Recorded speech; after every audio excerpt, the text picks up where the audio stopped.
আসসালামু আলাইকুম বন্ধুরা। তো বাংলাদেশ থেকে যে সকল ভাইয়েরা আপনারা সার্বিয়াতে যাচ্ছেন তাদের জন্য একটা গুরুত্বপূর্ণ নিউজ। আপনারা যারা চাচ্ছেন যে না আমরা সার্বিয়াতে যেয়ে গেম মারবো, গেম মেরে আমরা চলে যাব ইটালিতে, এখানে গিয়ে আমরা অনেক সুন্দর একটা জীবন কাটাবো, অনেক টাকা কামাবো, অনেক কিছু হইব, আমার ভাই থাকে, চাচাতো ভাই থাকে, খালাতো ভাই থাকে, চাচা থাকে, মামা থাকে, আমি যাই প্রথম দিন নাইমাই চলে যাবো ওই সেটে। এটা পুরোটাই একটা ভুল ধারণা।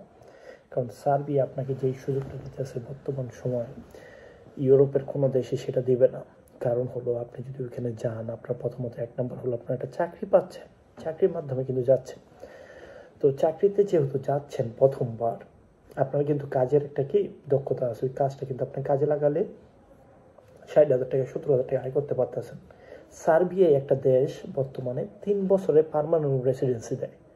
আপনি যদি কোনো দেশের 3 বছরে পিআর পেয়ে যান আর আপনি প্রত্যেক বছর বাংলাদেশে যাতায়াত আসা যাওয়া করতে পারেন, আর কি চাই লাইফে? আর 2 বছর পর আপনি প্রথম 3 বছর, এরপরের 3 বছর, মানে 3 বছরে পিআর, 3 বছরে পাসপোর্ট।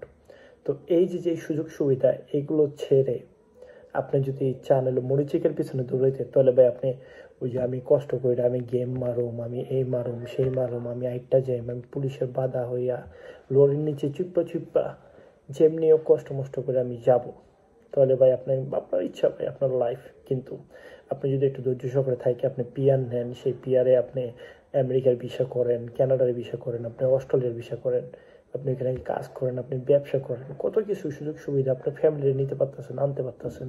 মানে একটা বিউটিফুল সুন্দর একটা বাগান, এটাকে আপনি ধ্বংস করে আপনি যেতেছেন অন্য একটা দেশে। যাওয়ার আগে যদি এই ভিডিওটা ভালো লাগে থাকে, আগে জিগেবেন যে কথাগুলো কি আমি ঠিক বলছি নাকি না ঠিক বলছি। সাবস্ক্রাইব করুন। ধন্যবাদ।